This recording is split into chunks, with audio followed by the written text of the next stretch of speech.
Le secteur de la pêche côtière se professionnalise. Après les palangriers en 2012, c'est au tour des Potimarara et des Poti-Ohopu d'installer des balises de géolocalisation sur leurs bateaux. D'ici 2025, 360 pêcheurs en activité devront s'équiper de cet outil. Objectif recherché, mettre fin aux fraudes des aides publiques comme la défiscalisation ou le carburant détaxé. Sibel Plichard et Patrick Singsi. Désormais, les pêcheurs côtiers doivent faire avec elle une balise de géolocalisation fixée sur leur bateau, qu'ils le veuillent ou non. Donc là, maintenant, elle est en fonctionnement, complètement autonome. Donc là, la DRM, elle reçoit bien toutes les positions. On ne peut plus l'enlever là?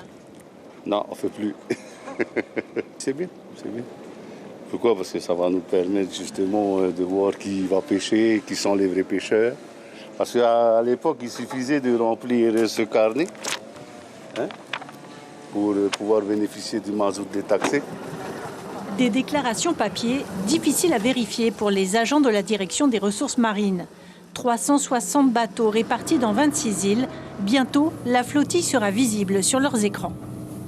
Aujourd'hui, on sait, et c'est connu, qu'il y a sans doute une fraude avec déclaration d'activité qui n'est pas réelle. C'est très difficile pour nous, avec des bateaux qui sont répartis dans toute la Polynésie, de valider leur activité. Le but de cet appareil, c'est d'avoir une validation en tant qu'ASIREL. C'est que le pêcheur a des droits, mais aussi des devoirs. 2 millions de francs d'aide à l'investissement et des frais de carburant divisés par 3. Les professionnels adhèrent de plus en plus au projet.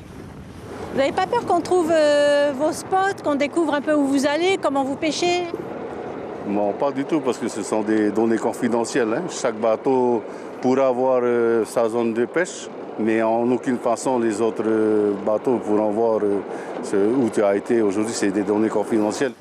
La nouvelle a rapidement fait le tour des marinas. Quelques réticences subsistent. En parlant français, c'est un mouchard.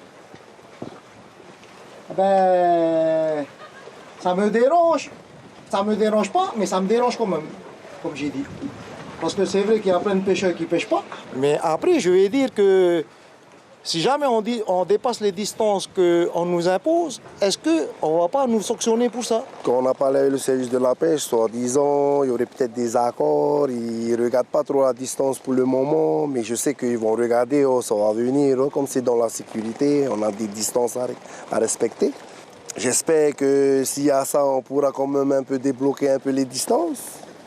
Les pêcheurs côtiers qui travaillent au-delà des 15 000 nautiques, pour l'instant, les autorités ferment les yeux.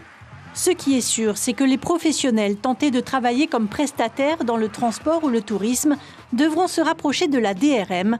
Les balises ne pourront bientôt plus rien leur cacher.